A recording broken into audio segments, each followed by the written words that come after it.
wabarakatuh. Waalaikumsalam warahmatullahi wabarakatuh. Selamat pagi anak-anak. Pagi. Gimana nih kabarnya, sehat? Alhamdulillah. Alhamdulillah ya sehat. Mudah-mudahan kalian selalu diberikan kesehatan oleh Allah Subhanahu wa taala. Amin. Oke.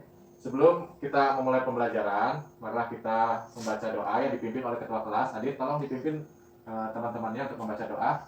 Silakan, Adit. Duduk siap. Sebelum melaksanakan aktivitas pembelajaran, lebih baiknya kita berdoa terlebih dahulu. Berdoa mulai.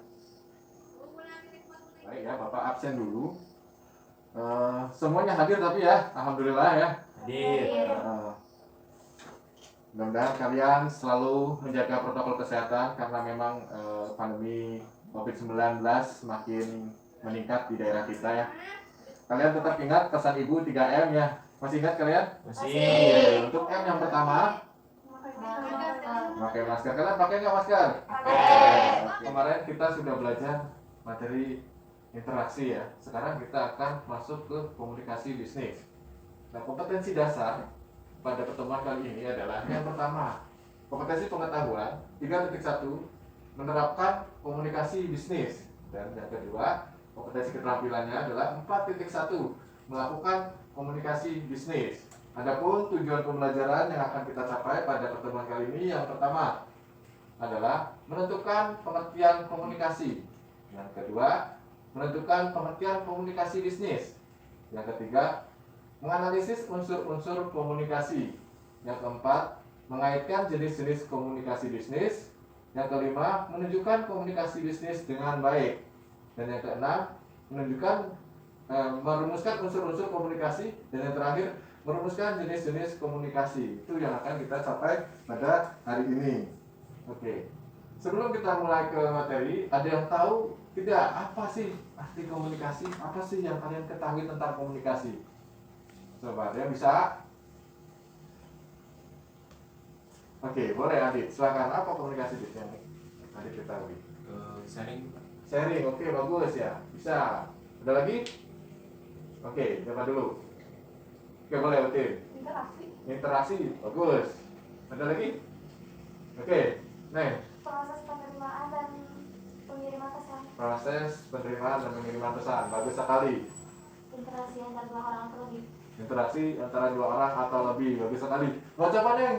Nah, tepatnya adalah definisi komunikasi menurut bahasa Indonesia adalah proses pengiriman dan penerimaan pesan, berita, informasi, ide, gagasan, baik melalui lisan ataupun tulisan, simbol, atau tindakan antara dua orang atau lebih. Nah, ini ya komunikasi itu.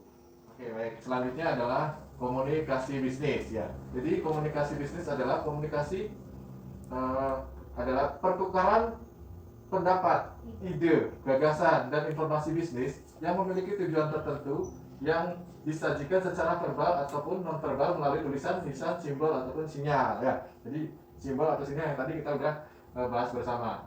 Nah, kemudian di sini ada unsur-unsur komunikasi. Nah, ada 5 unsur komunikasi. Yang pertama, komunikator. Ya. Sempat dengar nggak apa sih komunikator? Ada yang pernah dengar? Oke, boleh. Apa dia? Orang yang menyampaikan informasi. Orang yang menyampaikan informasi, baik sekali ya. Jadi komunikator itu orang yang menyampaikan, kemudian menyampaikan pesan, informasi, berita ya. Nah, itu komunikator. Nah, lawannya nih, komunikan berarti apa? Oke. Orang yang menerima informasi. Orang yang menerima informasi, bagus sekali ya. Jadi komunikan berarti orang yang menerimanya ya, menerima informasi, berita dan sebagainya. Kemudian pesan nih, ada yang tahu pesan? Oke. Informasi atau pesan yang disampaikan. Informasi atau pesan yang disampaikan. Jadi isinya ya, gitu ya. Kemudian media. Oke. Ada yang mau coba nih media? Nah, pernah dengar media? Alat untuk menyampaikan. Alat untuk menyampaikan informasi. Nah, itu jadi medianya ya. Nah, contohnya media itu menggunakan media handphone ya, sering kalian lakukan ya. Kemudian ada lagi televisi. Ada lagi nggak? Radio. Terus koran, media cetak. Nah, itu ya udah pada pinter. Nah, kemudian yang terakhir itu ada umpan balik nih.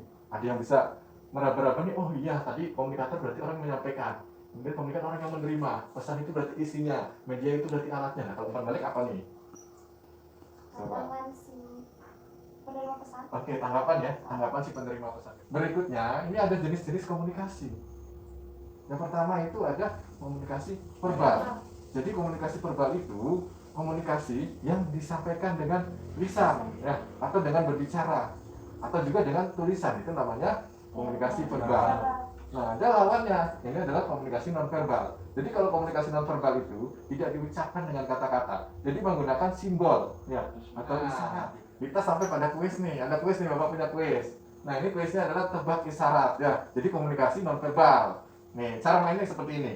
Jadi nanti di antara kalian Bapak tunjuk sebagai komunikator di sini. Cuman informasi yang disampaikan harus menggunakan isyarat ya. Jadi bahasa nonverbal. Nggak boleh berkata-kata ya. Nanti Bapak tunjuk misalkan di sini. Dan nanti silakan yang ditunjuk sama Bapak di depan untuk menunjukkan atau memberikan kode atau isyarat bahasa tubuhnya, bisa dengan gerakan, bisa dengan mimik wajah, atau dengan kode-kode pakai tangan dan anggota tubuh lainnya. Oke, bisa dipahami?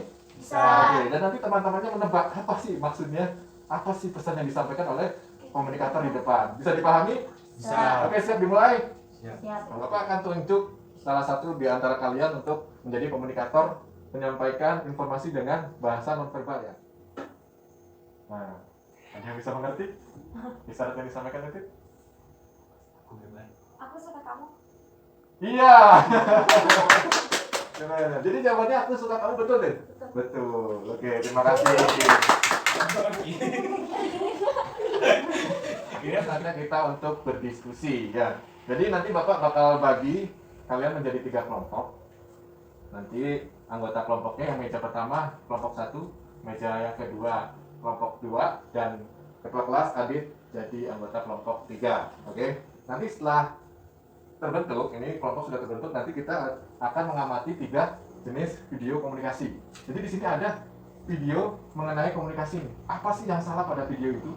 Dan harusnya seperti apa sih komunikasi yang seharusnya dilakukan agar tidak terjadi miskomunikasi. Dan nanti setiap kelompoknya akan menjelaskan tentang kejadian yang terjadi pada video tersebut ya. Nanti didiskusikan oleh kelompoknya. Nanti setelah itu kalian presentasi di depan ya. Bisa dipahami? Siap. Oke, untuk kelompok 1, tolong perhatikan video yang pertama ya. Coba nanti kalian amati apa sih yang terjadi pada Dalam video contoh tersebut. kecil, semisal kita sedang membeli permen di toko. Kemudian si penjual bertanya, Ketika kelompok 2. Kelompok 2, tolong perhatikan video yang kedua. ketika seorang utusan dari perusahaan akan membuat janji pertemuan dengan klien.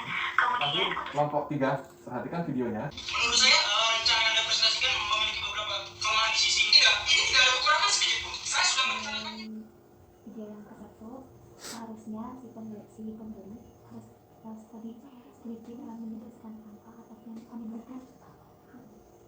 Harusnya film tersebut menyampaikan suatu yang tepat, misalkan yang tadi ataupun dan di video tadi juga ada kesalahpahaman yang terjadi. Seharusnya si pemimpin perusahaan itu lebih menyampaikan pesan itu dengan baik dan jelas pada jam 8 atau harus mengadakan. Tadi sudah berdiskusi, sekarang kalian per kelompoknya nanti tampil untuk mempresentasikan hasil diskusi yang telah didiskusikan ya pada kelompoknya. Oke, penampilan pertama untuk kelompok 1, silahkan ke depan untuk menyampaikan hasil diskusinya. Kelompok saya bahwa video yang bersatu itu seharusnya si pembeli lebih teliti lagi dalam mengucapkan benda yang akan dibeli.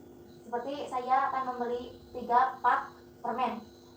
Jangan sampai si penjual bingung harus memberikan berapa permen yang akan dibeli oleh si pembeli. Tadi terjadi kesalahpahaman antara si pegawai dengan pimpinan perusahaan. Seharusnya si pimpinan perusahaan itu harus lebih teliti dalam menyampaikan pesannya agar tidak terjadi kesalahpahaman antara kliennya.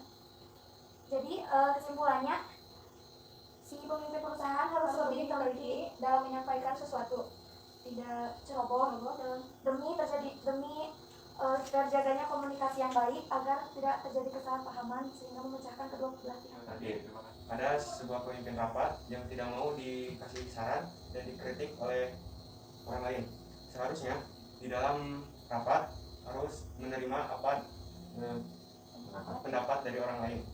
Untuk meningkatkan kemampuan berkomunikasi kalian, tolong kalian kerjakan tugas individunya ya, yang di modul dan yang kali ini sudah selesai. Mari kita simpulkan bersama untuk pertemuan kali ini. Siapa yang bisa menyimpulkan? Saya, Ya, boleh, silakan Adit. jadi kesimpulannya adalah komunikasi ialah suatu kegiatan yang memberikan informasi atau menerima pesan dari komunikator ke komunikan. Baik, terima kasih untuk hari ini. Kalian sudah mengikuti pembelajaran dengan semangat, senang, bahagia nggak? Nah, mudah-mudahan ilmu pada pertemuan kali ini bisa bermanfaat untuk kita semua. Wabillahi taufiq wal hidayah. Wassalamualaikum warahmatullahi wabarakatuh. Waalaikumsalam warahmatullahi wabarakatuh.